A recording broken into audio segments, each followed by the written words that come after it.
Okay, now you write on other recommendations for the design of beam. Heading होगा other recommendations for the design of beam. Heading लिख देना design of beam and slab. पहले heading है design of beam and slab. Design of beam and slab. In that you write on other recommendations for the design of beam. Other recommendations for the design of beam. Other recommendations for the design of beam. उसमें सबसे पहले हम लोग recommendation लिखेंगे effective span. Effective span for beams and slabs. Other recommendations for design of beams में पहला effective span for beams और slabs. Effective span for beams और स्लैब्स. इफेक्टिव स्पैन में ये तुम्हारे पास जो कोड में इसका डायरेक्ट रिकमेंडेशन दिया हुआ है ये है 22.2 ऑफ 22.2 हमारा सेक्शन नंबर है. उसमें 456 का उसमें रिकमेंडेशन है इफेक्टिव स्पैन के लिए. तो उसमें सबसे पहले लिखना फॉर सिंपली सपोर्टेड बीम और slab. For simply supported beam और स्लैब. सिंपली सपोर्टेड बीम और स्लैब. सिंपली सपोर्टेड बीम और स्लैब में जैसे ये हमारे पास लेट से ये बीम है और यहाँ पे ये सिंपली सपोर्टेड है ऐसा. इसमें ये जो गैप है दैट इज कॉल्ड एलसी और द क्लियर स्पैन. ये जो तुम्हारे पास है A that is called width of support. और यहाँ कोई रिइंफोर्समेंट होगा ऐसे और ये हमारा होगा इफेक्टिव डेप्थ. ये बीम हो सकता है ये स्लैब हो सकता है. किसी में भी ये बीम भी हो सकता है स्लैब भी हो सकता है. इसमें ये क्लियर स्पैन ये विड्थ ऑफ सपोर्ट और ये डी. इस केस में जो हमारे पास इफेक्टिव स्पैन होता है वो एल सी प्लस डी और L C plus A. L C plus D और L C plus A whichever is less. L C plus D और L C plus A. L C plus D और L C plus A whichever is less. That is your effective span. L C plus A एक तरह से क्या centre to centre distance हो गया. अगर मान लो इसका भी ए और इसका भी ए मान लें तो फिर ये सेंटर टू सेंटर डिस्टेंस हो गया. और कल को दोनों सपोर्ट का विड्थ डिफरेंट हो तब एल सी प्लस डी और centre to centre distance between the support के बीच का डिस्टेंस को इफेक्टिव स्पैन कहेंगे. ठीक है. L C plus A L C plus D और इसका मतलब हो गया centre to centre distance between support. Centre to centre distance between support is this which we generally write on. ये मानते हुए कि दोनों साइड का सपोर्ट विड्थ एक ही है उसमें हो जाएगा L C plus A by two plus A by two. That becomes L C plus A. This is for simply supported beam और स्लैब. जहां पे डी क्या चीज है D is the effective depth. L C क्या चीज है that is called clear span. L C is equal to clear span. L C is the clear span. D is the effective depth. L C is the clear span. D is the effective depth. ठीक है. फिर अगला है continuous beams और slabs.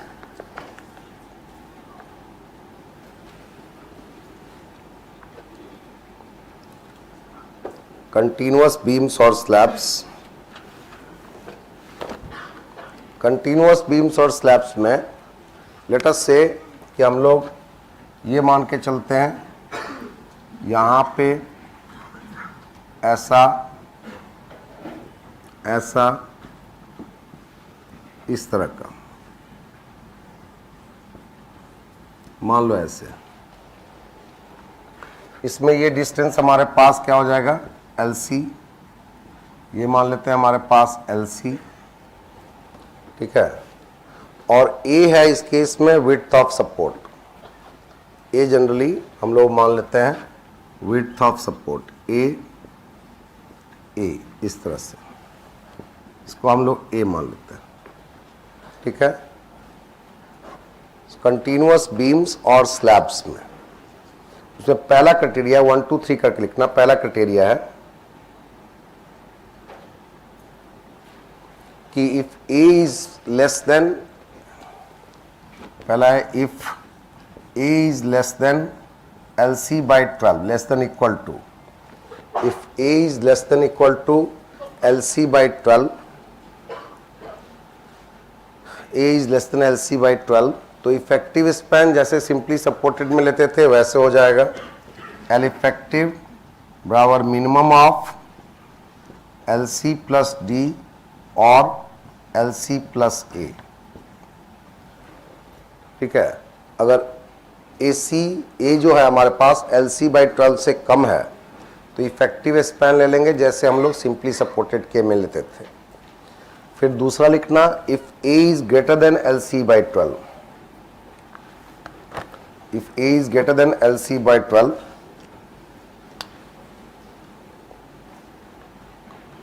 or 600 mm, whichever is less, if A is greater than LC by 12 or 600 mm, whichever is less, LC by 12 or 600 mm, whichever is less, comma, effective span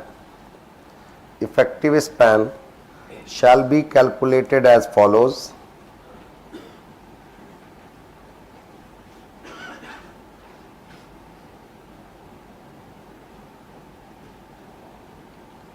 Effective span will be calculated as follows, के बाद 1 2 3 करके लिखेंगे 1 में लिखेंगे for end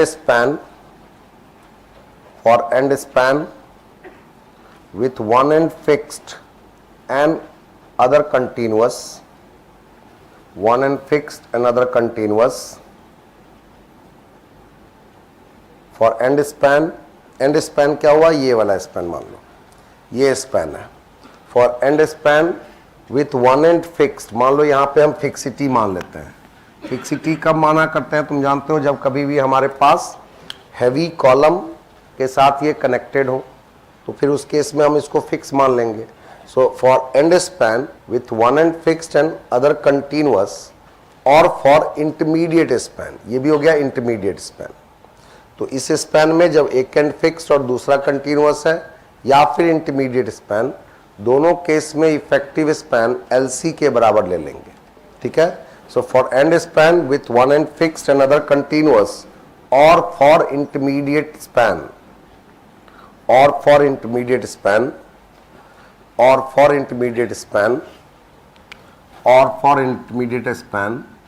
L effective is equal to LC, L effective is equal to LC, L effective is equal to LC। Effective span का मतलब ये है, जैसे कल को अगर मुझे बीम का बेंडिंग मोमेंट कैलकुलेशन करना है तो फिर स्पैन को कितना लेंगे, वो हमेशा क्या लेंगे, इफेक्टिव, ठीक है।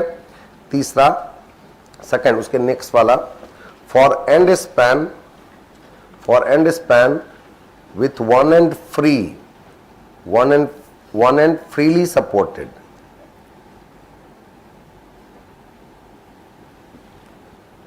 for end span with one end freely supported and other continuous,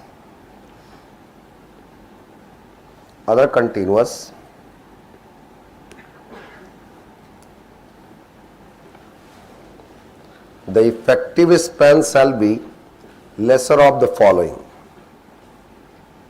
effective span shall be lesser of the following। freely supported का मतलब क्या हुआ, simply supported। अगर इस एंड पे ये simply supported होता और आगे continuous होता तो उस केस में फॉर स्टेटमेंट है, for end span with one and freely supported and other continuous, comma, effective span shall be taken as lesser of the following।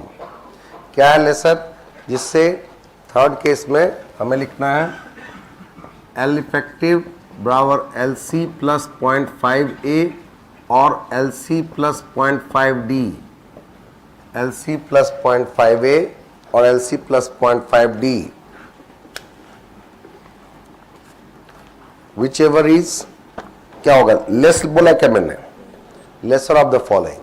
So lesser of the following मतलब LC plus 0.5A और LC plus 0.5D, जहां A जो है वो discontinuous support का width है। Discontinuous support मतलब जहां पे ये सिंपली सपोर्टेड होगा वहां का विड्थ है, ठीक है। ये तो आगे तो कंटिन्यूअस हो जाएगा। सो लिखना where A is the width of discontinuous support, A is the width of discontinuous support.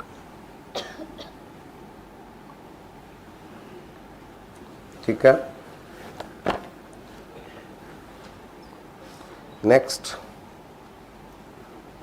in case of a span with roller or rocker bearing, in case of a span with roller or rocker bearing, जैसे मान लो ये beam है, यहाँ पे कुछ pad लगा के हम लोग इस तरह का, या ऐसा देखोगे कि इस तरह का कोई हम लगाते हैं पैडिंग, और ये इस तरह का, मान लो ये केस जैसा होगा, रोलर रॉकर बियरिंग इसको कहते हैं।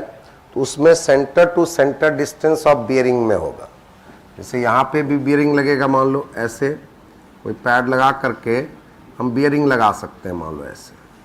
तो ऐसे केस में centre to centre distance of the bearing, इसको एल इफेक्टिव लेंगे। In case of a span with roller or rocker bearing, effective span shall be distance between the centers of bearing, distance between the centers of bearing, distance between the centers of bearing, centers of bearing।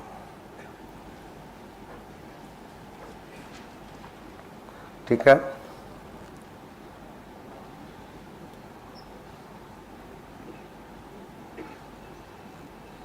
उसके बाद लिखना effective heading में, effective span for cantilever, effective span for cantilever.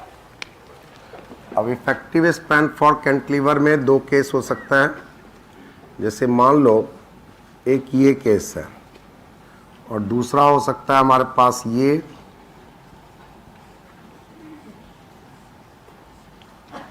ऐसा चल रहा हो मान लो। इस केस में तो ये सिंपली कैंटिलीवर हो गया, ये LC है और यहाँ पे ये LC है। इन दोनों में डिफरेंस क्या है, यहाँ पे सिंपल कैंटिलीवर है और ये कंटिन्यूअस बीम का एंड है एक तरह से, ठीक है। इन दोनों में डिफरेंस हो गया इस तरह से, ये एक ही जगह पे खत्म और वहाँ पे कंटिन्यूअस बीम का एंड होगा। तो पहले वाले केस में LC प्लस D/2 और दूसरे वाले केस में LC प्लस A/2। अगर मान लो ये हमारे पास A है तो इस केस में L इफेक्टिव और LC प्लस D/2 लेंगे, और इस केस में ये सपोर्ट विड्थ A है तो L effective is equal to LC plus A/2 लेंगे, ठीक है। That is the effective span.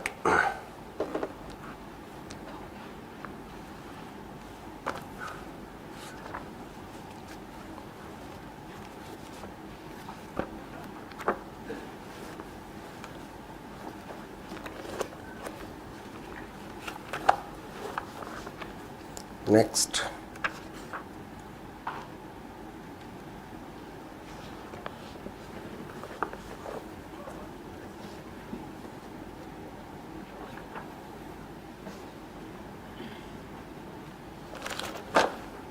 Next लिखना हेडिंग में development length and anchorage, development length and anchorage, development length and encourage.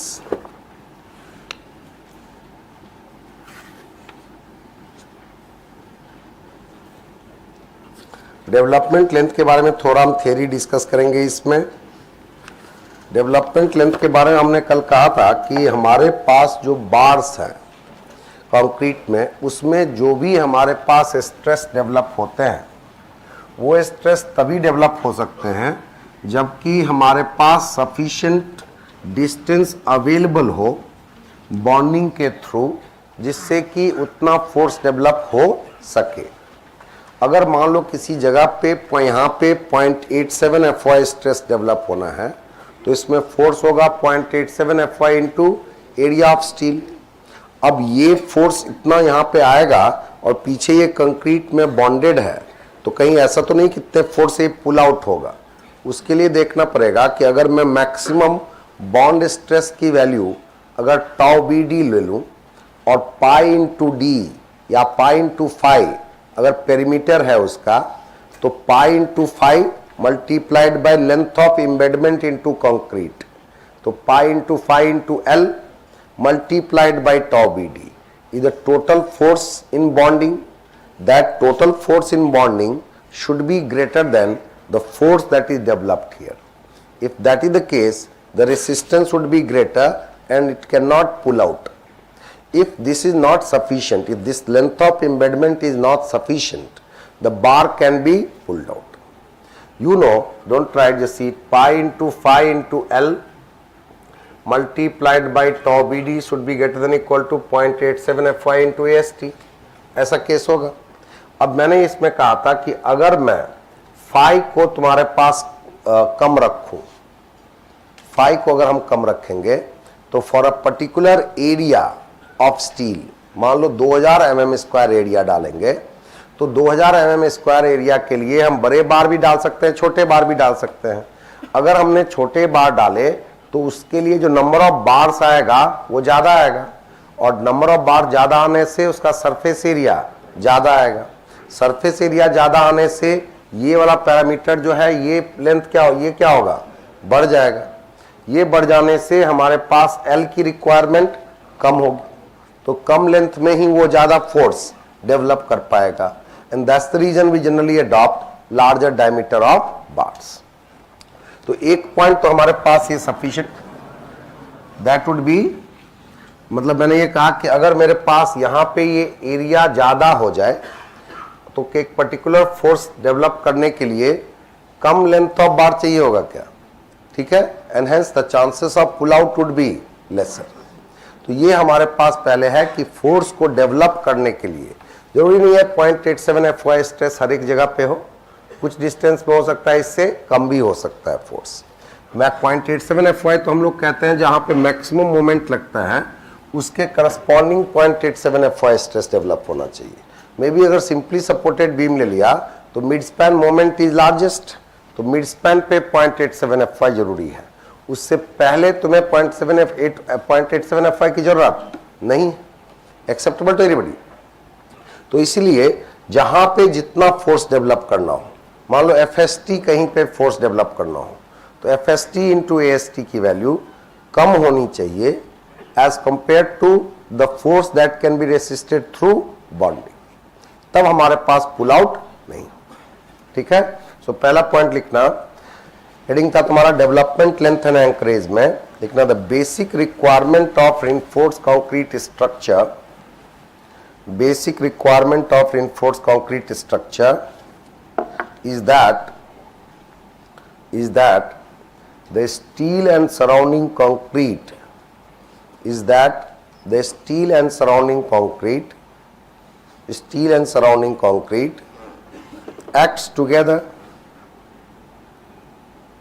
acts together and there should be no slip of bar relative to surrounding concrete. There should be no slip of bar relative to surrounding concrete. Full stop. The grip of reinforcement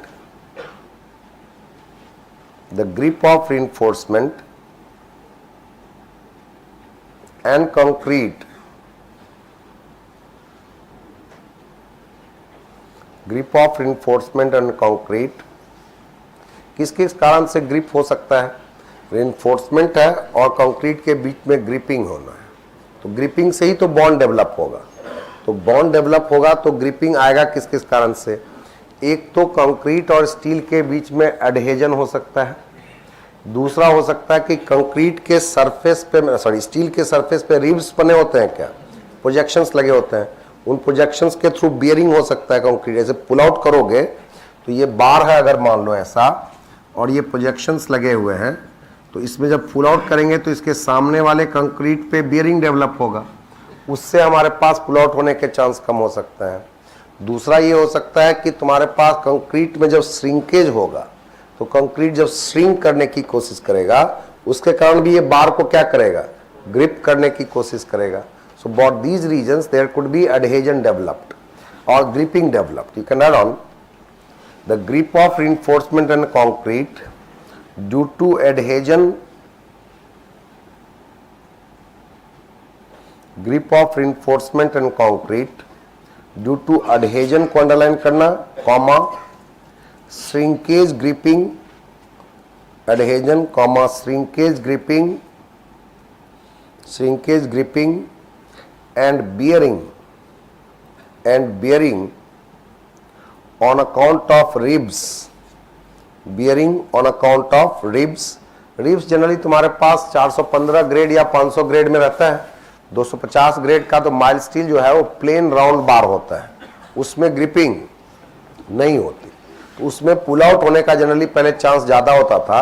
तो जब mild steel का use करते थे बार, तो हम बार को ऐसे bend कर दिया करते थे, ठीक है, ऐसे एंड पॉइंट पे। अब आजकल जो क्या है कि हम लोग सिंपली ऐसे छोड़ सकते हैं, ठीक है, क्योंकि इसमें रिब्स बने होते हैं ऐसे, तो फिर रिब्स के कारण पुल आउट होने के चांसेस कम है। अदरवाइज इसमें क्या करते थे हम लोग, ऐसे ग्रिप कर देते थे। ग्रिप करने से क्या होगा, इधर से टर्न करने से क्या होता था, इधर पुल करने से यहाँ पे बियरिंग फोर्स भी मिलता था, ठीक है, जिससे भी हमारे पास पुल आउट होने के चांसेस थोड़े कम हो जाते थे। तो इसलिए the grip of reinforcement and concrete due to adhesion, shrinkage gripping and bearing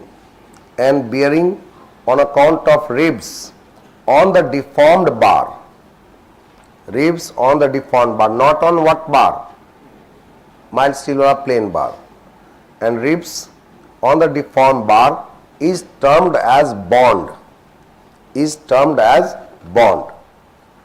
तो बॉन्ड का मतलब किस किस चीज में बॉन्ड का कंट्रीब्यूशन होगा, एडहेजन का, श्रिंकेज ग्रिपिंग का और रिब्स पे बियरिंग का, तीनों का होगा, ठीक है। देखना, the length of reinforcement embedded in concrete, the length of reinforcement embedded in concrete should be sufficient, length of reinforcement embedded in concrete should be sufficient at all points, so that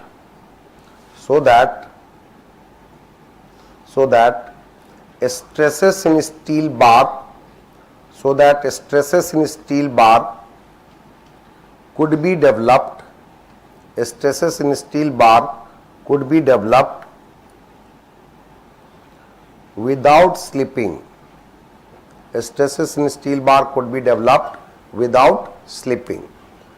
full stop.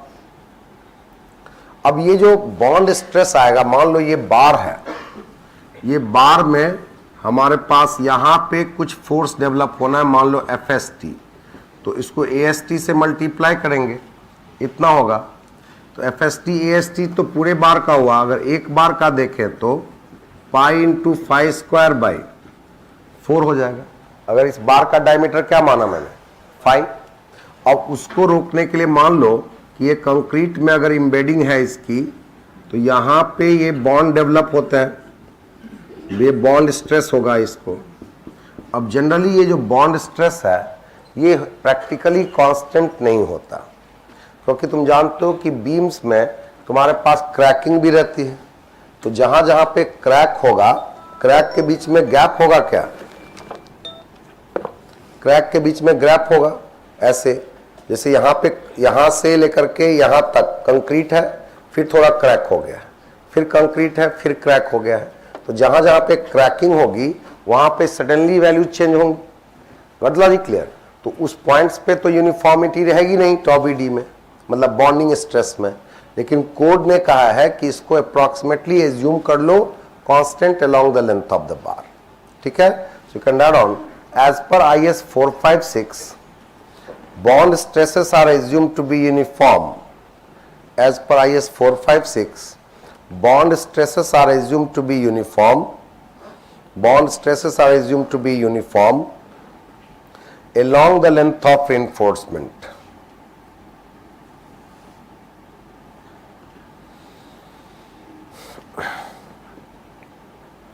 Along the uniform along the length of reinforcement. Full stop. लिखना the calculated tension and compression. The calculated compression and tension in any bar at any section. Calculated tension and compression in any bar at any section shall be developed on either side of the section. Shall be developed on either side of the section. Either side का मतलब मान लो ये तुम्हारे पास beam है, अब यहाँ पे ये सपोर्ट है, ये सपोर्ट है, ये रिइंफोर्सिंग बार है, रिइंफोर्सिंग बार है। अब इसमें इसका तो BMD हमारे पास कुछ ऐसा है, BMD। अब मैक्सिमम स्ट्रेस यहाँ पे आने वाला है, तो इस पॉइंट पे अगर बार में स्ट्रेस आने वाला है, मान लेते हैं 0.87 FY या कुछ भी, तो इस सेक्शन के इधर भी और इस सेक्शन के इधर भी दोनों साइड में लेंथ कितना चाहिए होगा? इतना, जिससे कि ये स्ट्रेस डेवलप हो सके 0.87 FY। तो यहाँ पे ऐसे और यहाँ पे ऐसे हमारे पास बॉन्ड डेवलप करने के लिए सफिशिएंट लेंथ अवेलेबल होना चाहिए। सो that is what it says, the calculated compression and tension in any bar at any section shall be developed on either side of the section by appropriate development length,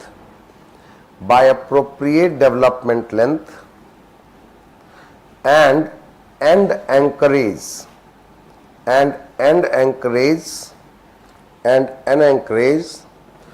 or by a combination thereof, end anchorage or by a combination thereof। मतलब किसी भी section पे, मान लो इस section पे ही अगर देखना है, इस सेक्शन पे जितना स्ट्रेस डेवलप होना है, जरूरी नहीं है कि 0.87 FY हो, वो 0.87 FY के मुताबिक तो यहाँ की डिजाइनिंग होगी, हो सकता है पीछे स्ट्रेस कम डेवलप्ड हो। तो जितना भी रिक्वायरमेंट है, और रिक्वायरमेंट कैसे डिसाइड होगा? इतना फोर्स जरूर डेवलप होना चाहिए जिससे कि मोमेंट ऑफ रेसिस्टेंस उस डेवलप्ड फोर्स के कारण अगर निकालें तो अप्लाइड BMD से वो ज्यादा होना चाहिए। मैंने कहा था हर एक सेक्शन का बेंडिंग मोमेंट क्या होना चाहिए? उस सेक्शन का जो अप्लाइड बेंडिंग मोमेंट है उससे ज्यादा होना चाहिए। तो अब इस सेक्शन पे हमारे पास इतने से बड़ा बेंडिंग मोमेंट चाहिए। अब अगर same number of bar continue रखोगे तो क्या होगा? इसमें जो इतना मोमेंट था, इसके लिए तुम्हारे पास ये मोमेंट ऑफ रेसिस्टेंस होना चाहिए था। अब लेकिन यहां पे तो इतना मोमेंट ऑफ रेसिस्टेंस नहीं चाहिए, तो अगर चाहो तो तुम स्ट्रेस कम भी डेवलप कर सकते हो क्या? तो अगर स्ट्रेस कम डेवलप होगा इस पॉइंट पे, तो जितना स्ट्रेस डेवलप, कितना स्ट्रेस डेवलप होना चाहिए? इतना, जिससे कि मोमेंट ऑफ रेसिस्टेंस अगर उससे निकाले तो उसकी वैल्यू इससे ज्यादा हो जाए। ये तो काम है हमारे पास। इसलिए हर एक सेक्शन पे जो फोर्स डेवलप होगा वो इतना होना चाहिए जिससे कि मोमेंट ऑफ रेसिस्टेंस उस फोर्स के कारण अगर कैलकुलेट करें तो वो MOR अप्लाइड बेंडिंग मोमेंट से बड़ा होना चाहिए। अब वो जो फोर्स डेवलप होगा यहाँ पे, मान लो यहाँ पे तुम्हारे पास फोर्स डेवलप होना है, ये मेरे पास बीम है और ये मेरा सपोर्ट है। मान लो यहाँ पे हमारे पास फोर्स डेवलप होना है, मान लो FST। इस FST को डेवलप होने के लिए मान लो कि तुमने ये बार ऐसे ले गए, तो यहीं तक अगर केवल लेके गए तो यहां से यहां तक का जो लेंथ होगा उसको कह लेंगे development length. Centre of support से लेकर के, कभी कभी हम बार को ऊपर ऐसे टर्न कर देते हैं, ऐसा जब हम बार को टर्न करेंगे तो समझो कि हम थोड़ा और ऐसे ले जाकर के टर्न करते हैं ऐसे, तो सेंटर ऑफ सपोर्ट के आगे जो लेंथ अवेलेबल है, ठीक है, उसमें भी हमारे पास बॉन्डिंग होगी। तो यहां से लेकर के यहां तक का जो डिस्टेंस हुआ, इसी को हम लोग कह देंगे एंड एंकरेज। ठीक है, क्या कहेंगे? And anchorage. कहां से कहां तक? सेंटर ऑफ सपोर्ट के आगे जो भी लेंथ है उसको एंड एंकरेज कहेंगे। तो अब अगर मुझे यहां पे एफएसटी डेवलप करना है तो इतना प्लस एंड एंकरेज मिला करके जो लेंथ अवेलेबल है उसमें कितना से ज्यादा फोर्स डेवलप हो जाना चाहिए, जितना वहां पे रिक्वायर्ड है उससे। तो एफएसटी अगर रिक्वायर्ड है वो बड़ा, उससे एफएसटी से बड़ा होना चाहिए बॉन्डिंग का लेंथ। तो हम लोग जैसे मान लो इसको मैं कहूं L1 और इसको मैं कह दूं L2, तो क्या कंडीशन होना चाहिए?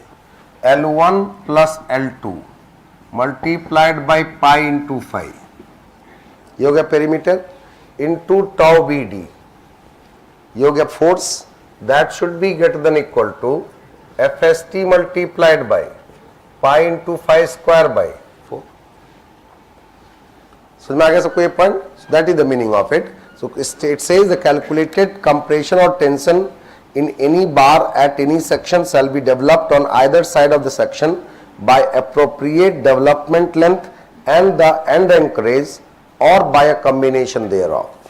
जैसे अगर मान लो कोई कहे कि यहीं पे बताओ कितना फोर्स डेवलप होगा, तो यहां पे अगर डेवलप करना है तो इतना लेंथ प्लस ये वाला एंड एंकरेज, उससे जितना डेवलप होगा वही टोटल फोर्स डेवलप हो सकता है।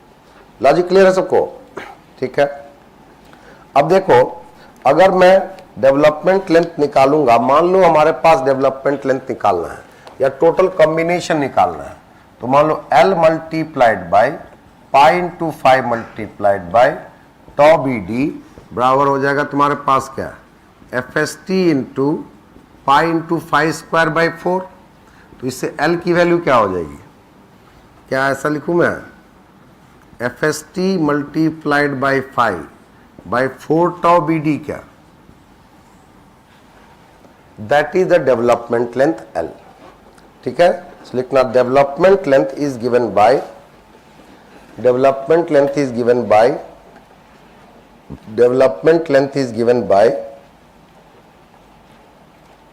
Development length is given by total length, जितने फोर्स डेवलप होगा उसको डेवलपमेंट लेंथ कह देंगे। उसमें एंड एंकरेज जोड़ो, अगर है तो, नहीं है तो ना जोड़ो, बिना उसके ले लो।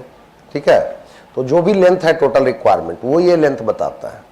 ठीक है, and that would be FST into 5 by 4 tau B D. ठीक है, FST into 5 by 4 tau B D acceptable. अब जनरली क्या होता है कि हम हमेशा हर एक सेक्शन का कैलकुलेशन नहीं करने लग जाते हैं, ऐसे तो बहुत टाइम लग जाएगा चेक करने में। हर एक सेक्शन पे कितना कितना फोर्स चाहिए, उसके लिए कितना कितना हमारे पास लेंथ रिक्वायरमेंट है, उतना है कि नहीं, ये हम चेक हमेशा नहीं करने लग जाते हैं। हम एक दूसरा तरीका लेते हैं ये इंश्योर करने के लिए। ठीक है, क्या करते हैं? अल्टरनेटिव वे अडॉप्ट करते हैं। समझ में आया क्या कहना चाह रहा हूं मैं? हर एक सेक्शन पे डेवलपमेंट लेंथ उसके दोनों साइड में है या नहीं, ये हम हमेशा चेक नहीं करते। हम एक तरीका डेवलप करते हैं जिसकी चेकिंग कर लेने से हमें ये पता चल जाएगा कि पूरे लेंथ में हर एक जगह पे सफिशिएंट डेवलपमेंट लेंथ अवेलेबल है। सफिशिएंट डेवलपमेंट लेंथ क्या करने के लिए? जिससे कि हर एक सेक्शन पे फोर्स इतना डेवलप हो कि उससे अगर हम MOR कैलकुलेट करें तो वो अप्लाइड बेंडिंग मोमेंट से बड़ा। ठीक है, ये तरीका है। तो अगर मान लो फुल डेवलपमेंट लेंथ चाहिए होगा तो FST की वैल्यू क्या लिख दी जाएगी? 0.87 F5। Okay, so you can add on full development length, full development length को हम LD से रिप्रेजेंट करेंगे। is given by 0.87 Fy into 5 divided by 4 tau Bd. Full development length LD is given by 0.87 Fy into 5 by 4 tau Bd. ठीक है, 4 tau Bd. अब अगर मुझे LD निकालना है तो मुझे tau Bd की वैल्यू चाहिए, tau Bd की वैल्यू चाहिए. जो बॉन्ड स्ट्रेस होगा वो किस किस केस में कितना कितना होता है ये हमें याद होना चाहिए. मेनली क्या लगता है तुम्हें, बॉन्ड स्ट्रेस की वैल्यू किस पे डिपेंड करनी चाहिए? क्या कंक्रीट के क्वालिटी पे? अगर हायर ग्रेड होना चाहिए तो हायर ग्रेड होगा तो बॉन्डिंग क्या होगी, बेटर होगी. तो इसलिए यहां मैं tau Bd का वैल्यू दूंगा. तो लिखना, एक टेबल बनाएंगे, लिखना tau Bd for LSM for plain bars. Heading लिखना tau Bd क्या बॉन्ड स्ट्रेस है, tau Bd in LSM for plain bars. Plain bars और रिब्ड बार जो है उनमें डिफरेंस होगा. प्लेन बार में रिब तो होगा नहीं, तो फिर उसमें बॉन्ड tau Bd की वैल्यू कम लेनी चाहिए. Correct not? tau Bd की वैल्यू क्या लेनी पड़ेगी, कम, क्योंकि उसमें जो बियरिंग के थ्रू तो कोई रेसिस्टेंस होगा नहीं. So tau Bd in LSM for plain bars in tension कर दो, plain bars in tension. tau Bd for LSM in tau Bd for क्या लिखा, tau Bd in LSM for plain bar in tension. इसमें grade हम लिखेंगे और tau Bd लिखेंगे. tau Bd newton पर mm स्क्वायर में. ग्रेड हो गया तुम्हारे पास M20, M25, M30, M35. ठीक है, एंड M40 एंड अबव. इतना ही लिख लो, इतनी जरूरत नहीं पड़ेगी. M40 and above. इसके लिए 1.2, 1.4, 1.2, 1.4, 1.5, 1.7, 1.9 ये है फॉर प्लेन बार के लिए, प्लेन बार इन टेंशन.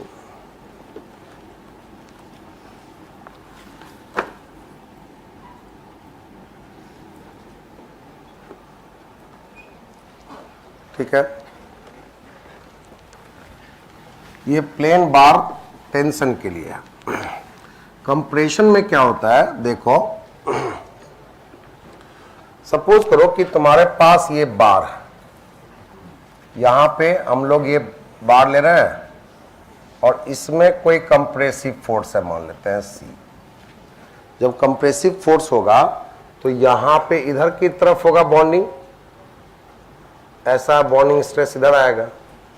साथ ही साथ क्या होगा कि यहां से कुछ बियरिंग भी मिलेगा क्या कंक्रीट से.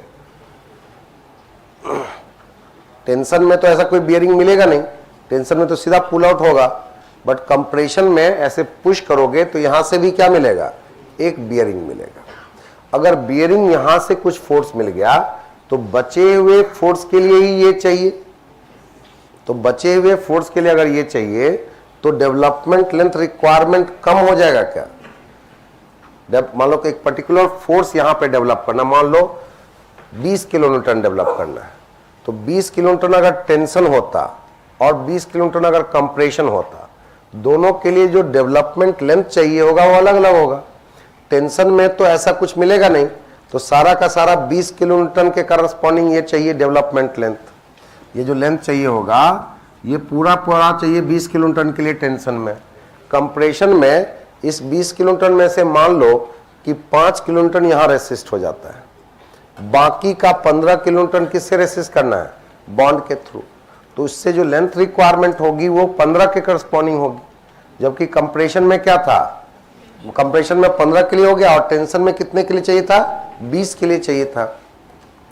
तो इसका मतलब ये सोचो कि अगर मेरे पास लेंथ रिक्वायरमेंट कम हुई तो कितना यहां पे ये फोर्स डेवलप हुआ वो पता चल जाए, तभी कैलकुलेट कर पाएंगे। यहां कितना हुआ, जैसे मैंने कहा 20 था, 5 इधर हो गया, तो 15 के लिए निकाल लेंगे कि 15 किलोन्यूटन बराबर एफ, ऐसा लिखते हैं pi into 5 multiplied by tau B D, ठीक है, इंटू एल बराबर 15 किलोन्यूटन लिखते, उससे निकाल लेते हैं। तो हम लोग ऐसा, ये तो पता होगा नहीं हमें कि कितना यहाँ पे बेरिंग में रेसिस्टेंस होगा, तो इसलिए ऑल्टरनेटिव तरीका अपनाते हैं। ऑल्टरनेटिव तरीका ये हो सकता है, हम ये कह सकते हैं कि मुझे ये पता है कि टेंशन में जितना लगता उससे कम लेंथ रिक्वायरमेंट होगा क्या यहाँ पे। इसको ऑल्टरनेटिवली लोगों ने क्या कहा कि सोचो टेंशन में जितना टॉ बी डी है उससे बड़ा अगर मैं मान लूं कंप्रेशन में, तो टॉ बी डी वैल्यू बढ़ा दूं तो एल रिक्वायरमेंट क्या हो जाएगा, कम हो जाएगा। तो यही काम किया गया और स्टेटमेंट ये दिया गया कि for bars in compression tau B D is increased by 25%। So you can add on this point for bar, ये जो टेबल दिया मैंने किसके लिए, टेंशन के लिए, उसके नीचे लिखेंगे for bars in compression, for bars in compression the above tau bd values for tension, for bars in compression the above tau bd values for tension, क्या लिखा, for bar in compression, for bar in compression the above tau bd value for tension will be increased by 25%, will be increased by 25%। तो अगर तुमने टॉ B D 25% बढ़ाया तो denominator में टॉ B D की जगह पे 1.25 टॉ बी डी आ जाएगा क्या, तो 1/1.25 क्या हुआ, 0.8, इसका मतलब 0.8 टाइम्स हो जाएगा क्या, टेंशन में जितना डेवलपमेंट लेंथ चाहिए उसका 0.8 टाइम्स किस में चाहिए होगा, कंप्रेशन। सिंपल पॉइंट, लॉजिक समझ में आ गया सबको ये पॉइंट। अच्छा, उसके बाद अगर मान लो ये तो हो गया कंप्रेशन की बात, अगर प्लेन बार है पहले से और उसमें रिब्स आ गए, तो रिब्स आ जाएंगे तो डेवलपमेंट लेंथ की रिक्वायरमेंट क्या होगी, कम। उसको अकाउंट फॉर करने के लिए फिर से टॉ बी डी को क्या करना पड़ेगा, बढ़ाना पड़ेगा। तो कोड ने कहा कि अगर डिफॉर्म बार है तो प्लेन बार का जो टॉ बी डी है उसको 60% बढ़ा दो, ठीक है। So you can add on अगला point, for deform bars tau B D is increased by 60%, for deform bars tau B D is increased by 60%, ठीक है। अब इसका मतलब समझो कि अगर मैं ऐसा कहूं कि मेरे पास, अगर मैं तुमसे कहता हूं कि 20 mm का एक बार है, ठीक है, 20 mm का बार है, 20 mm बार है, ठीक है, और ये FE 415 ग्रेड है, ठीक है, और इन कंप्रेशन है, तो डेवलपमेंट लेंथ या फुल डेवलपमेंट लेंथ बराबर क्या होगा, ये निकालना है। तो क्या करोगे, फोर्स पहले लिख ले, कितना, 20 किलो न्यूटन, क्या नहीं, फोर्स दिया नहीं है, फुल डेवलपमेंट लेंथ ही निकालना है। तो हो गया 0.87 multiplied by 415 into 20 mm by 4 multiplied by, अब टॉ बी डी हो गया। अगर प्लेन बार होता तो वैल्यू होती कितनी, मान लो यहां पे कंक्रीट का ग्रेड M20 दे देता हूं, तो कितना होता, 1.2 होता प्लेन बार में, लेकिन बार कैसा है, डिफॉर्म्ड, तो कितना बढ़ जाएगा, 60%, और अगर कंप्रेशन में है तो और बढ़ा देंगे कितना, 25%। समझ में आ गया सबको ये पॉइंट। कंप्रेशन का इफेक्ट हो गया ये हो गया इफेक्ट ऑफ कंप्रेशन, और ये हो गया तुम्हारे पास effect of ribs. Logic clear? ये हमारे पास डेवलपमेंट लेंथ हो जाएगा। Logic understood? So that is how you account for this thing. As a ready reckoner हम लोग कुछ वैल्यूज डायरेक्टली याद रखेंगे।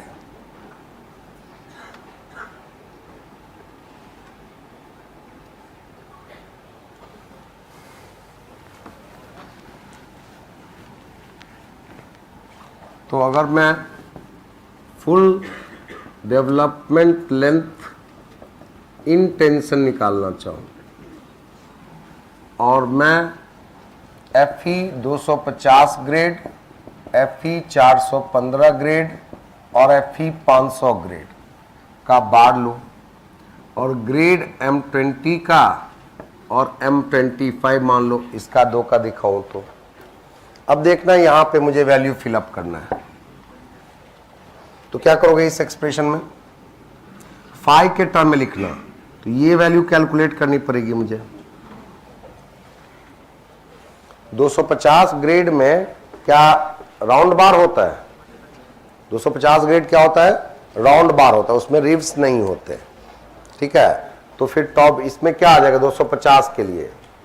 0.87 इंटू 250 डिवाइडेड बाई 4 इंटू 1.2, बस कितना हो गया? 45.3। तो मैं उसको अप्रॉक्सीमेटली 46 ले लूंगा, 46.5, थोड़ा बढ़ा के ले लेंगे। ठीक है, और M25 होगा तो 25 में केवल 1.2 की जगह 1.4 हो जाएगा। क्या? तो इसको हम लोग 39.5 ले लेंगे।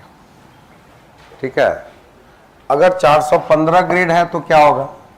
इसी में यहाँ पे 415 आ जाएगा और ये 1.2 में 1.6 आ जाएगा, क्योंकि 415 ग्रेड जो है वो रिब्ड होगा। ठीक है, तो उसमें वैल्यू कितनी आ रही है?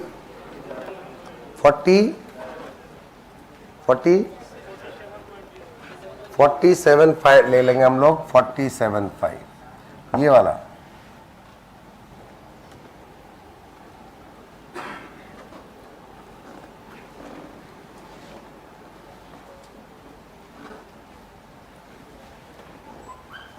इसमें 1.2 की जगह 1.4 कर दो बस। कितना? 41.5। ठीक है, फिर 500 ग्रेड में, 500 ग्रेड में भी केवल क्या होना है? इसमें खाली यहाँ पे 500 हो जाएगा। ठीक है, और ये तो रहेगा ही, रिब तो उसमें भी रहेगा। ठीक है, तो कितना होगा? 57.5 और ये वाला 49.5, 49.5।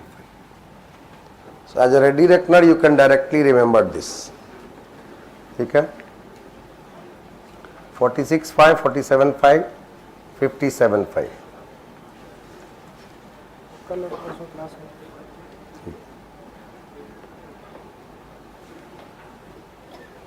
एक्सेप्टेबल? हाँ,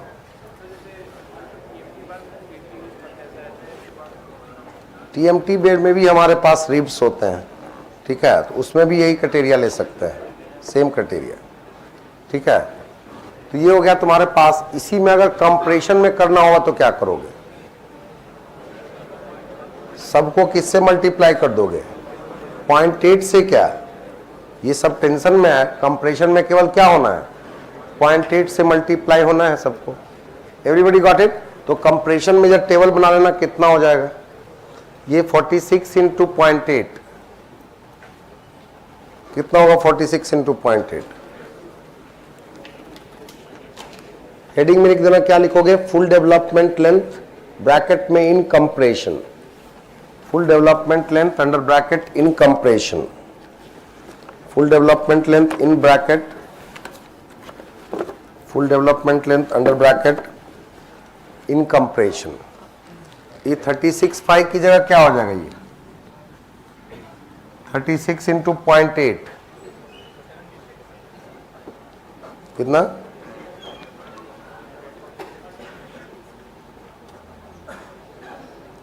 46 इंटू 0.8 37.5, दैट इज करेक्ट। ये 37.5 हो जाएगा। ये वाला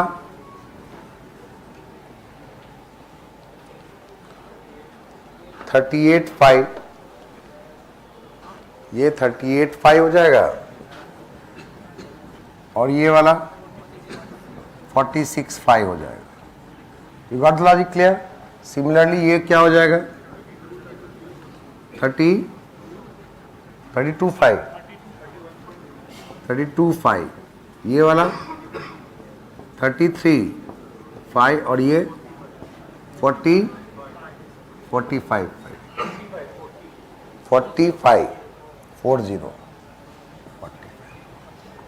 So these are the values for compression.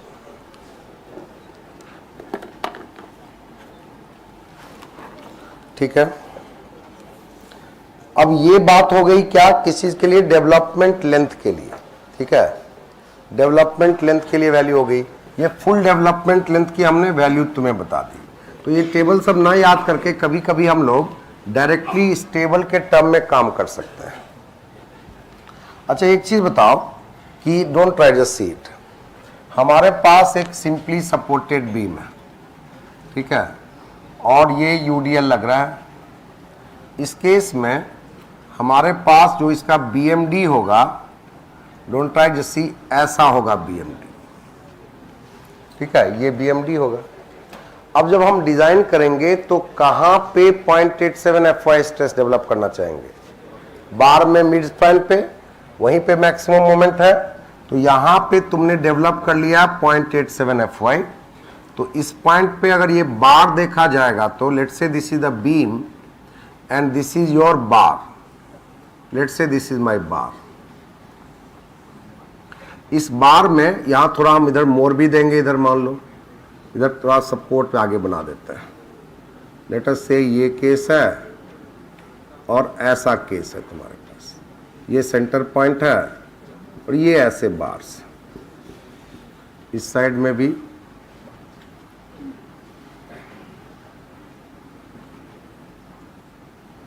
यहां पे ऐसे बार्स। ठीक है, अब इस पॉइंट पे हमारे पास मैक्सिमम मोमेंट आया। अगर मैंने यहां पे 0.87 FY स्ट्रेस डेवलप किया, उसके इधर और उधर सफिशिएंट लेंथ होना चाहिए। ठीक है, अब अगर ये मान के चलो कि एग्जैक्टली इस पॉइंट पे अगर हमने 0.87 FY स्ट्रेस डेवलप किया, तो ये जो बार है हमारे पास ऐसे मान लो, ये इसमें यहां पे 0.87 FY हुआ, इधर इधर इधर इधर और कम होता चला जाएगा। स्ट्रेस कितना होता जाएगा? मान लो तुमने इतना बड़ा लेंथ दिया है यहां से यहां तक का कि L अगर ये है तो L multiplied by pi into 5 into tau B D, ठीक है, इज इक्वल टू अगर 0.87 FY into pi into 5 square by 4। मान लो तुमने इतना लेंथ अगर दिया, तो बाकी जगहों पे हमारे पास अगर किसी भी डिस्टेंस यहां से x डिस्टेंस पे अगर हम फोर्स डेवलप करना चाहें कि कितना फोर्स डेवलप होगा, तो उसमें अगर हम यहां पे x लिख देंगे तो उसके करस्पॉन्डिंग ये स्ट्रेस डेवलप होगा क्या? मतलब x के साथ ये स्ट्रेस जो है ये लीनियरली वेरी करेगा क्या? x के साथ क्या हुआ इसका रिलेशनशिप? मान लो लीनियरली वेरी किया। अगर लीनियरली वेरी किया और तब तुमने मान लो अगर ऐसा लिखा MOR की वैल्यू, डोंट राइट, MOR बराबर FST into AST D minus 0.42x, अगर तुमने ऐसा लिखा तो अप्रोक्सीमेटली मैं ये कह सकता हूं फॉर द टाइम बिंग, अगर मैं ये मान लूं कि ये x, वैसे तो ये FST पे भी डिपेंड करेगा, लेकिन for the time being simplification के लिए, समझने के लिए, मैं अगर इस पॉइंट को कांस्टेंट मान लूं तो हमारे पास MOR FST का फंक्शन हो गया और FST x का फंक्शन है क्या? तो MOR भी लीनियरली वेरी कर जाएगा क्या? अगर उधर D माइनस 0.42x को मैंने क्या माना? कांस्टेंट। अगर लीनियरली वेरी करेगा तो MOR डायग्राम ये हो जाएगा क्या, और ये डायग्राम तुम्हारे पास क्या होगा, MOR डायग्राम होगा, और ये क्या हुआ, BMD क्या, ठीक बात है। ऐसे केस में तुम्हारे पास सेक्शन सेफ नहीं होगा क्या, ऐसे केस में सेक्शन सेफ नहीं होगा। जैसे कल को अगर वर्किंग स्ट्रेस मानते, तो मैंने तो कहा था कि वर्किंग स्ट्रेस मेथड में तो न्यूट्रल एक्सिस तो केवल क्रॉस सेक्शन डिपेंडेंट होता है, और वो डायरेक्टली CG ऑफ सेक्शन पे होता है क्या। तो अगर CG ऑफ सेक्शन पे होता है तो उस केस में CG अगर चेंज हुआ नहीं तो वही D-0.42x वाला जो टर्म होगा वर्किंग स्ट्रेस मेथड में कांस्टेंट हो जाएगा। वहां से समझने में आसानी है। तो हमारा MOR डायग्राम जो होगा ये इस तरह से लीनियरली वेरी करेगा। ऐसे में क्या हमारे पास जो MOR है वो BMD से कम हो जाएगा। MOR किससे कम हो जाएगा, BMD से कम हो जाएगा। तो खाली एक पॉइंट पे ये सेटिस्फाई कर देना कि जितना 0.87 FY स्ट्रेस चाहिए उतना ही पूरे पीछे उसके लिए लेंथ अवेलेबल है, इससे काम चलेगा क्या।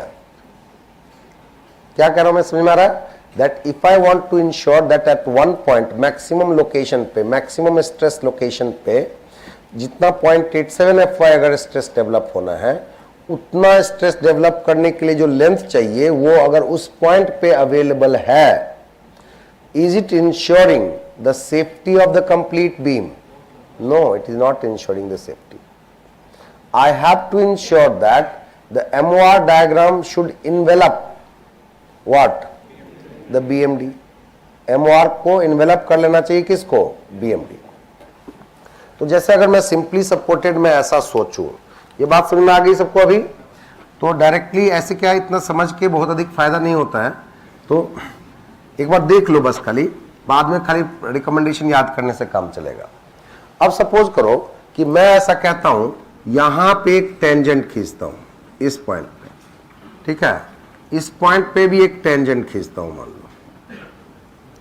ये बताओ बेंडिंग मोमेंट डायग्राम का स्लोप क्या होता है, शियर फोर्स। तो यहां पे अगर मैं इस थीटा को लिखूंगा तो tan थीटा बराबर शियर फोर्स एट सपोर्ट होगा क्या, होगा क्या। tan थीटा मतलब क्या हुआ, स्लोप ऑफ BMD, वो क्या हुआ, शियर फोर्स एट सपोर्ट। समझ में आ गया सबको ये पॉइंट। अच्छा, अगर मान लो यहां पे बेंडिंग मोमेंट तुम्हारे पास अप्लाइड मैक्सिमम इतना है क्या, M है मान लेते हैं, यहां पे अप्लाइड मोमेंट कितना है, M, ठीक है। ये जो अप्लाइड मोमेंट है M, इसी को MOR ऑफ द सेक्शन कह सकते हैं। MOR इस सेक्शन का है ही, मतलब यहां पे जितना सा बड़ा स्टील है मिड स्पैन सेक्शन का वो MOR ही है, या उसको मैक्सिमम मोमेंट कह देंगे। मान लो हमने इसको माना M और यहां एक लाइन खींचा, तो M अगर माना तो ये लाइन के अंदर ही रह रहा है BMD इस पॉइंट पे, ठीक है। और अगर मान लो इस लाइन को आगे एक्सटेंड करके यहां पे कट किया, यहां पे कट किया, अगर मेरा MOR डायग्राम ये ब्लू वाला डायग्राम हो जाए तो क्या हमेशा इन्वेलप हो गया, क्या हो गया। अब अगर मैं तुमसे पूछूं कि ये बताओ ये डिस्टेंस कितना है या ये डिस्टेंस कितना है, ये तो M हुआ और ये निकालना है, तो मान लो ये x है, x तो m/x बराबर tan थीटा, क्या m/x बराबर क्या हुआ, tan थीटा बराबर v, क्या x की वैल्यू क्या हुई, m/v। तो ये जो डिस्टेंस हुआ तुम्हारे पास ये हो गया m/v। समझ में आ गया m क्या चीज है, मैक्सिमम मोमेंट जो लग रहा है वहां पे वो, और v क्या है तुम्हारे पास, कहां का शेयर फोर्स, सपोर्ट का शेयर फोर्स है, ठीक है। ये समझ लेने से क्या है बहुत जगहों पे कंफ्यूजन खत्म हो जाता है। तो एक बार ये डिस्टेंस हो गया। ये बताओ अब अगर मैं तुमसे ये कहूं कि मैंने अपने इसमें कुछ मान लो 4 बार लेके गया था, मैं इस बीम में हमारे पास ये 4 बार थे यहां पे, फॉर एग्जाम्पल चारों बार में 0.87 FY स्ट्रेस अगर होगा तो MOR की वैल्यू M के बराबर होगी। चारों बार में अगर 0.87 FY स्ट्रेस हुआ तो MOR किसके बराबर होगा? M के बराबर हुआ। ठीक है। अच्छा, अगर इस चारों बार में 0.87 FY स्ट्रेस M/V डिस्टेंस में ही डेवलप कर लिया जाए तो M/V डिस्टेंस में ही 0.87 FY स्ट्रेस डेवलप कर लिया जाए, मान लो यहीं पे 0.87 FY डेवलप कर लिया जाए, मतलब इसके पीछे जो लेंथ है वो इतना रखा जाए कि इसी पॉइंट पे डेवलप हो जाए कितना स्ट्रेस? 0.87 FY। तो तुम MOR यहां तक पहुंच गया, इसके आगे हर एक जगह पे MOR की वैल्यू M के बराबर हो गई क्या? ऐसा होने से क्या हमारा सेक्शन सेफ रहेगा हर एक जगह पे? समझ में आ गया सबको ये पॉइंट? इस अगर मैं इंश्योर कर दूं कि सेंटर ऑफ सपोर्ट से M/V डिस्टेंस आगे ही, सेंटर ऑफ सपोर्ट की बात कर रहा हूं अभी, सेंटर ऑफ सपोर्ट से M/V डिस्टेंस में ही अगर मैंने 0.87 FY स्ट्रेस डेवलप कर लिया तो मेरा MOR डायग्राम हमेशा BMD को इन्वेलप कर लेगा। Logic clear? हाँ, वहाँ पे 0.87 FY M/V पे डेवलप कर देता है। मिडपॉइंट पे भी उतना ही स्ट्रेस है। किस पॉइंट पे? मिडपॉइंट पे भी उतना ही स्ट्रेस। करेक्ट। तो उतना देर में तो टाउ VT का वैल्यू 0 हो जाएगा ना? नहीं, एक्चुअल में क्या होगा, जब ये बीम तुम्हारे पास इस पे लोडिंग होगी, ये तो तुम अल्टीमेट स्टेट डिजाइन कर रहे हो ना, तो तुम्हारे पास मोमेंट की कैपेसिटी है इतनी, मोमेंट की यहां पे 0.87 FY स्ट्रेस डेवलप करने की कैपेसिटी है। अल्टीमेट स्टेट में क्या होता है, तुम्हारे पास एक जगह पे यील्ड हो गया, जगह स्ट्रेस आ गया, तो बाकी जगह पे भी यील्ड हो सकता है लगातार। जैसे तुमने प्लास्टिक एनालिसिस में पढ़ा, एक जगह पे FY डेवलप हुआ तो बाकी जगह पे ऐसा थोड़ी है कि FY से कम होगा, बहुत जगहों पर पॉइंट पे FY डेवलप हो गया। तो उसी लॉजिक से हमारे पास इसकी पूरे में हमने क्या डेवलप कर लिया? स्ट्रेस FY डेवलप कर लिया अल्टीमेट स्टेट में, सॉरी 8.87 FY डेवलप कर लिया, तो पूरी तरह इन्वेलप हो गया क्या? तो सेंटर से M/V डिस्टेंस के अंदर ही डेवलप हो जाना चाहिए कितना लेंथ, कितना स्ट्रेस? 0.87 FY। उसके पीछे लेंथ कितना है? मान लो सेंटर से आगे तुम्हारे पास एंड एंकरेज है, यहां का ये जो लेंथ है मान लेते हैं हम L0, ये लेंथ हम लोग क्या मान लेते हैं? L0। ठीक है।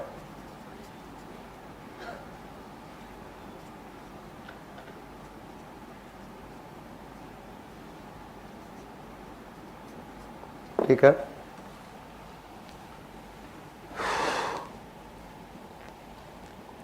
अब ये बताओ कि 0.87 FY स्ट्रेस डेवलप करने के लिए लेंथ टोटल कितना अवेलेबल है बार का तुम्हारे पास?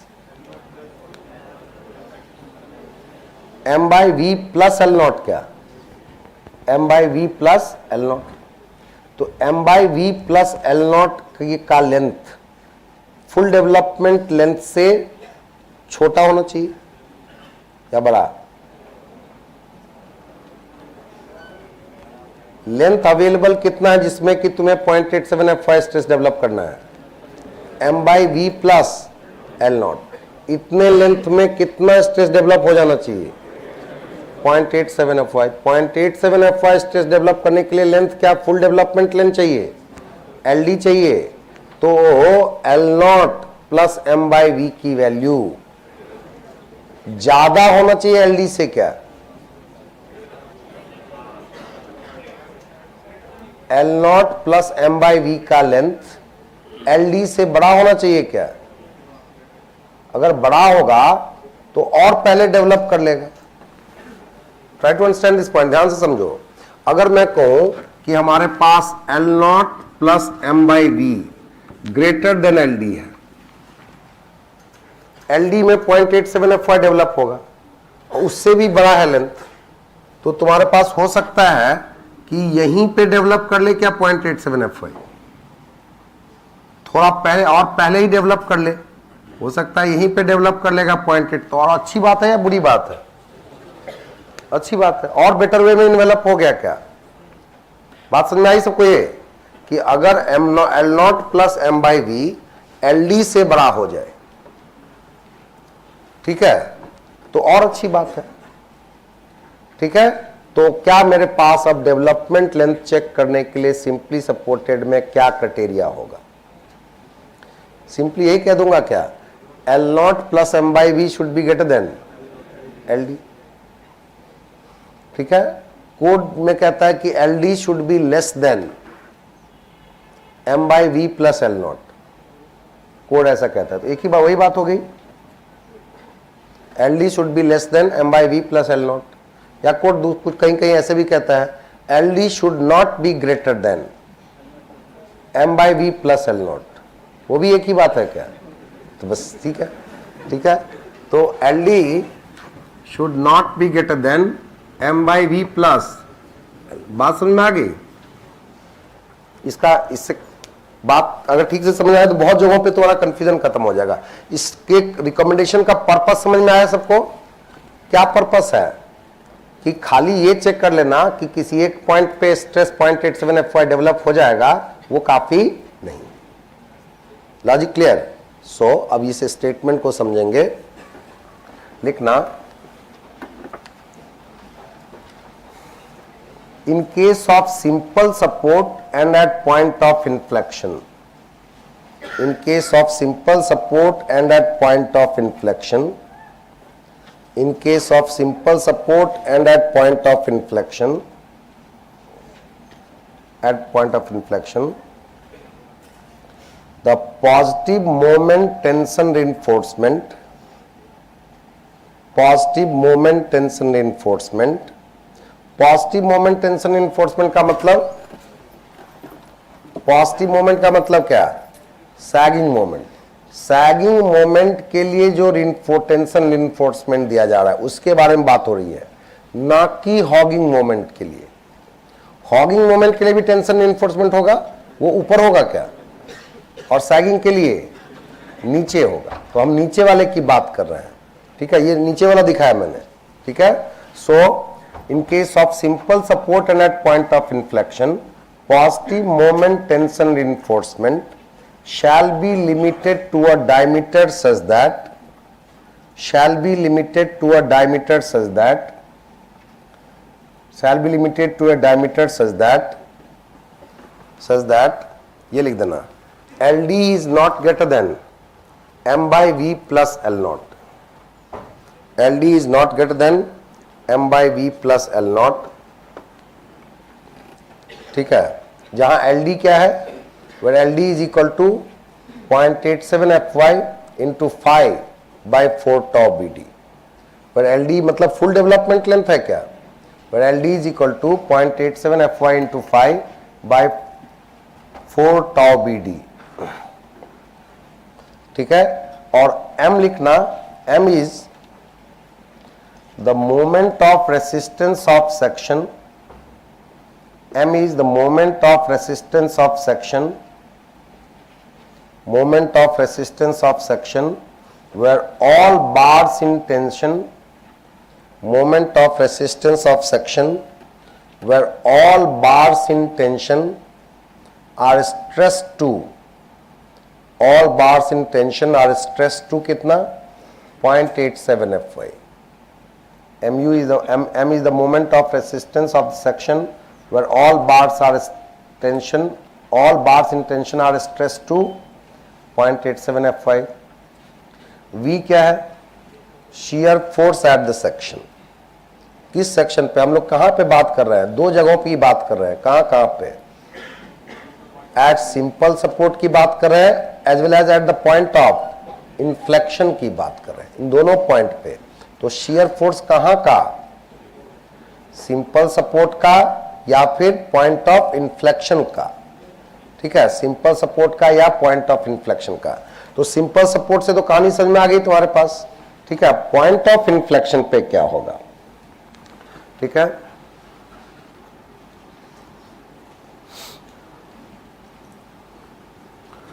अच्छा, M by B plus L nought, उसमें लिख लो फिर एल नॉट क्या चीज है? L nought is the sum of anchorage beyond, sum of anchorage beyond the center of simple support, sum of anchorage beyond the center of simple support or point of inflection, center of simple support or point of inflection, ठीक है? And its value is limited to, ये नहीं तुम्हारा जितना मन करे उतना ले लोगे एल नॉट। अब कोई कहेगा कि नहीं मैं इसको ऐसे घुमा के ऐसे घुमा के रखूंगा, तो उससे कुछ नहीं होना, उसके लिए एक लिमिट है। तुम चाहे कुछ भी कर लोगे, तुम्हारे पास एक एल नॉट का अपर लिमिट दिया हो कि इससे बड़ा तुम एल नॉट ले नहीं सकते। लिखना इट्स वैल्यू मतलब value of L naught, its value is limited to d और 12 पाई, डी मतलब इफेक्टिव डेप्थ, डी और 12 phi, its value is limited to, its value मतलब किसका वैल्यू? एल नॉट का value, its value is limited to d और 12 phi whichever is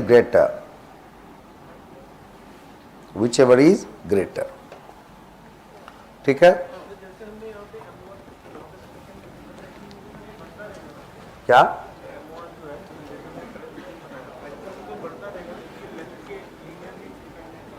ये वाला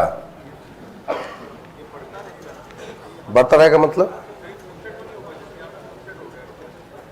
तो हो जाएगा ना, अगर स्ट्रेस तो कांस्टेंट हो जाए, 0.87 एफवाई से बड़ा स्ट्रेस लेते हो क्या? बट उतना फोर्स ही नहीं डेवलप होगा ना, स्ट्रेस ही डेवलप नहीं होगा। स्ट्रेस तो 0.87 एफवाई अपर लिमिट पे है। हाँ, कहाँ पे?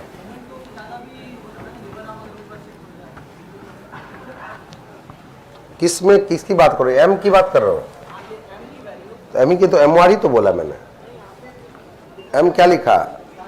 M is the moment of resistance of section where all bars in tension are stress to 0.87 F Y. उसके बाद भी लीवर आर्म ऊपर शिफ्ट हो सकता है, एलएसएम में तो लीवर आर्म ऊपर शिफ्ट होता है, C/T तो बढ़ जाएगा, बट दैट इज माइनर, उसमें हम उतना इफेक्ट नहीं लेते, ठीक है? हम हमेशा मान के चल लेते हैं कि जितना तुम्हारे पास एमओआर होगा, जब सारा बार 0.87 एफवाई पर स्ट्रेस हो जाएगा, उस समय पे जो वैल्यू है उसको ले लेंगे। थोड़ा सा अगर बढ़ेगा उससे हम कोई खास अंतर नहीं पड़ता। अच्छा, ये मैंने सिंपल सपोर्ट पे दिखाया। अगर पॉइंट ऑफ इन्फ्लेक्शन पे दिखाऊं, जैसे मान लो, लिखना मत, अगर हमारे पास मान लो ये फिक्स बीम होता, ठीक है, ऐसा तुम्हारे पास फिक्स बीम होता, इस फिक्स बीम में हमारे पास रिइंफोर्समेंट ऐसे गया होगा, ऐसा मान लो ऐसा गया होगा। अब फिक्स बीम में तुम्हारे पास जो बीएमडी है, लिखना मत अभी, फिक्स बीम का जो बीएमडी है, यहां देखो, फिक्स बीम का बीएमडी कुछ इधर से आएगा, यहां से बढ़ेगा क्या? कुछ यहां से आएगा। अब यहां से बीएमडी इसका ऐसे जाएगा, ये हो गया बीएमडी। अब यहां पे हमारे पास क्या करते हैं हम लोग कि जैसे जैसे मिड स्पैन पे तुम आए तो यहां पे आए, आगे जाके हम चाहें तो कुछ बार काट सकते हैं, ठीक है? कुछ बार कट कर सकते हैं, कुछ बार कट करेंगे। क्यों? जैसे मान लो कि ये मेरे पास पॉइंट ऑफ इन्फ्लेक्शन है, ये तुम्हारे पास यहां पे पॉइंट ऑफ इन्फ्लेक्शन है, मैंने कुछ बार काटे। काटा क्यों होगा? क्योंकि हो सकता है कि मुझे बार की जरूरत नहीं होगी। मान लो यहां पे हमने थोड़ा बार काट दिया इससे, जैसे यहां पे मान लो कि 4 बार था, ठीक है, 4 बार थे, यहां पे 2 बार काट दिया और 2 बार को आगे लेके गया, ठीक है, ऐसे कर सकते हैं। यहां पे फिर हम लोग एक्स्ट्रा रिइंफोर्समेंट डालते हैं एक्चुअली, या तो इसी बार को बेंट अप कर लेते हैं ऊपर, या फिर हम लोग एक्स्ट्रा रिइंफोर्समेंट यहां पे डाल सकते हैं। पर्पस क्या होगा एक्स्ट्रा रिइंफोर्समेंट का? एक्स्ट्रा रिइंफोर्समेंट का पर्पस होगा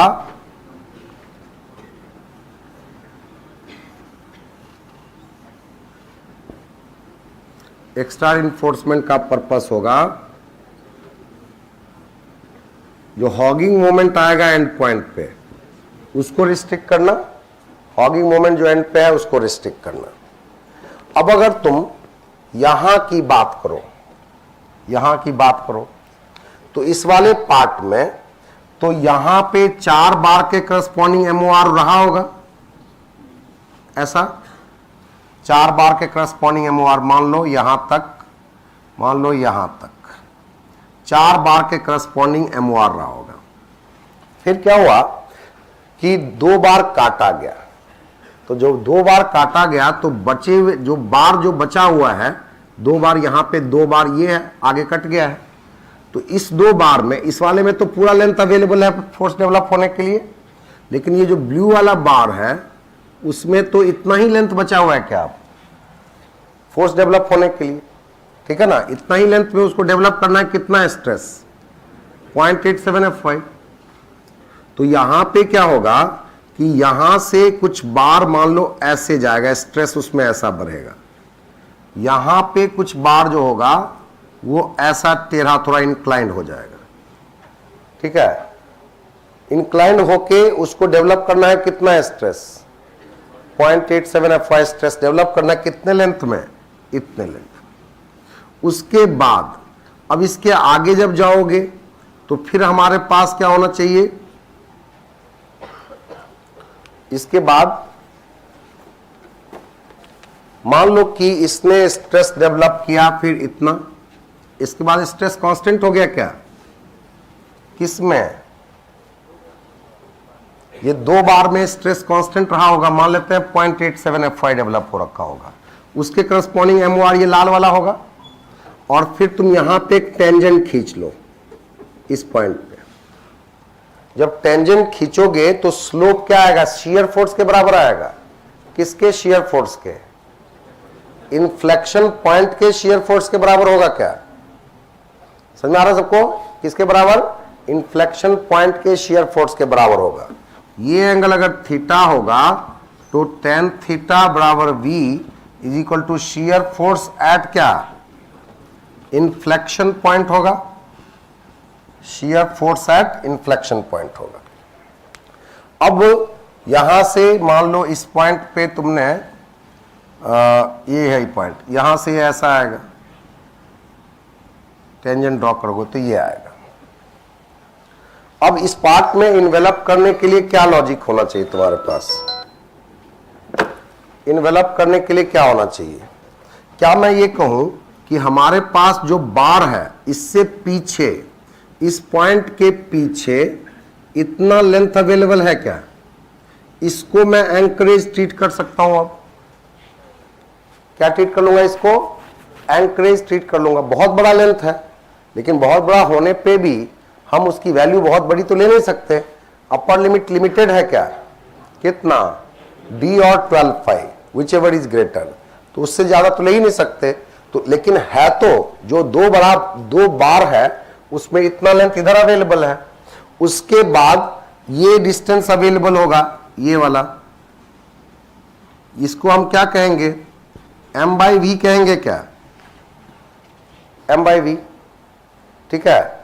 ये तो इसका मतलब क्या हुआ, m/v प्लस L0 जो है यहां पे उसकी वैल्यू LD से बड़ी होनी चाहिए, m/v प्लस L0 की वैल्यू किससे ज्यादा होनी चाहिए, LD से ज्यादा, तभी ये ऐसा कर्व बन पाएगा। Logic understood. उसमें m क्या होगा, अब m क्या है, क्या जब 2 कटा हुआ बार पूरी तरह से स्ट्रेस हो जाएगा उसका जो MOR है वो है क्या, समझ में आया सबको ये पॉइंट, मतलब सारे बार का नहीं लेंगे इस केस में, this is corresponding to MOR of the continuing bar at the point of inflection. क्या, everybody got the point clear.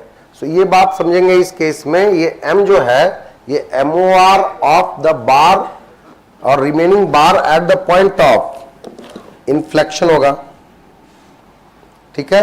और V क्या होगा, इसको मैं क्या लिखूंगा, M is equal to MOR for bars और MOR ऑफ कंटिन्यूइंग बार्स क्या, continuing bars at point of inflection.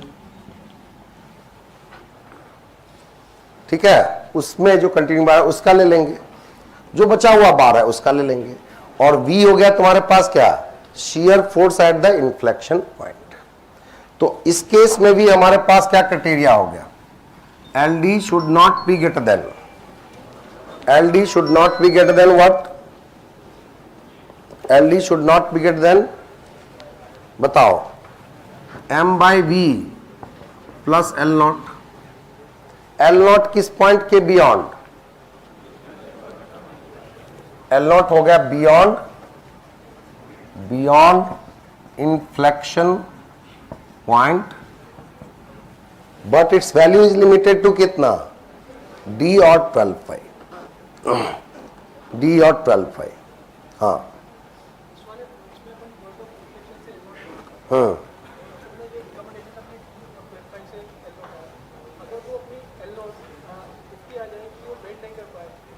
जरूरत नहीं है बेंड करने की, तुम्हें तो कितना D और 12/5 तक ही लेके जाओगे। किसमें बेंड मतलब इधर नहीं कर पाए, क्यों पुल आउट होने का चांस होगा। तुम्हारे पास अगर इतने में ही इन्फ्लेक्शन पॉइंट से इधर इतना ही लेंथ अगर तुम्हारे पास सफिशिएंट है तो फिर तुम उतने से काम चल जाएगा, फिर पुल आउट की जरूरत नहीं, मतलब बेंड करने की जरूरत नहीं। तुम्हें इन्फ्लेक्शन पॉइंट के बियॉन्ड क्या करना पड़ेगा, L नॉट लेंथ लेना है, जिसकी मैक्सिमम वैल्यू क्या लोगे तुम, D और 12/5। यहां पे मैक्सिमम वैल्यू इज D और 12/5, विच एवर इज क्या था, ग्रेटर क्या, ठीक है। सो मैंने इस स्टेटमेंट आप ध्यान से समझो कि पॉइंट ऑफ इन्फ्लेक्शन पे कैसे चेक होगा और सिंपली सपोर्टेड पे क्यों चेक होगा। और ये जो बात कही गई उसमें कहीं एक टर्म आया था पॉजिटिव मोमेंट टेंशन रिइंफोर्समेंट, क्या पॉजिटिव मोमेंट टेंशन रिइंफोर्समेंट कहां पे आया था वैल्यू,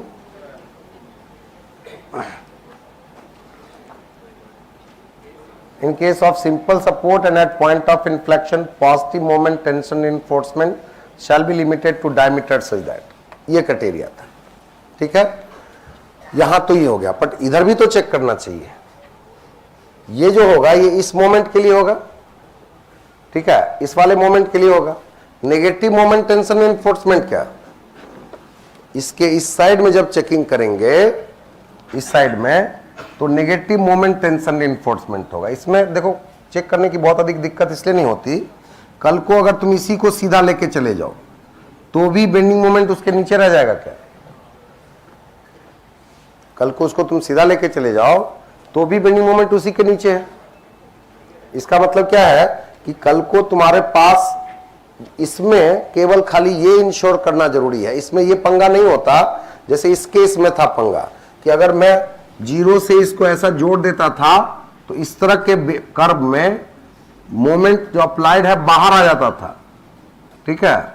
लेकिन अगर कल को कर्व तुम्हारा ऐसा हो जाता और तुम ऐसे जीरो से जोड़ देते तो BMD अंदर ही रहता क्या, तो इस तरह के कर्व में हमें दिक्कत नहीं है, हमें इस तरह के कर्व में दिक्कत होती है केवल।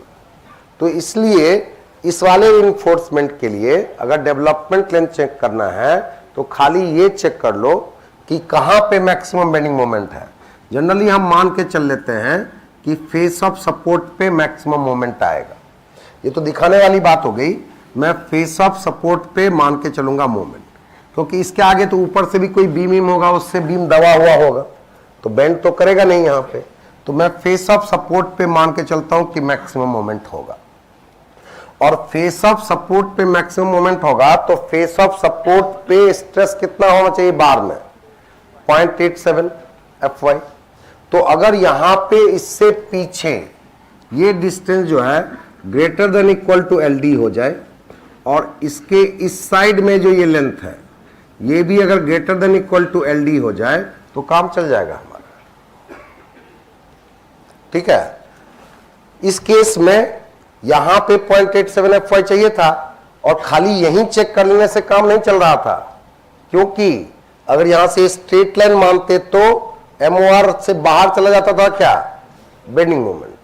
जबकि इस तरह के कर्व में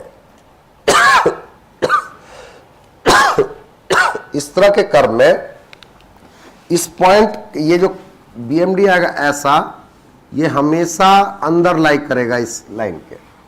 इसलिए इस केस में केवल क्या चेक करूं, जहां पे 0.87 FY स्ट्रेस चाहिए उसके दोनों साइड में LD से बड़ा लेंथ अवेलेबल होना चाहिए।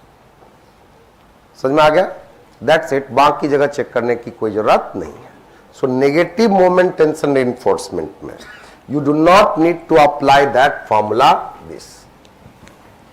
It is only required to be applied in positive moment. ठीक है? तो नोट में पॉइंट डाल देना, in case of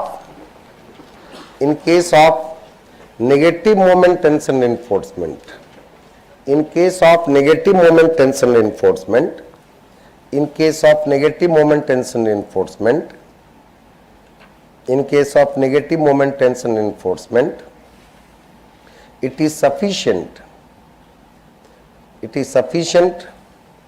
only to check, it is sufficient only to check that the section where maximum stress is to be developed, section where maximum stress is to be developed has length of bar on either side of it, has length of bar on either side of it, has length of bar on either side of it greater than equal to कितना, LD, greater than equal to LD। Clear हो गया सबको? एक point. आज यहीं रुकेंगे।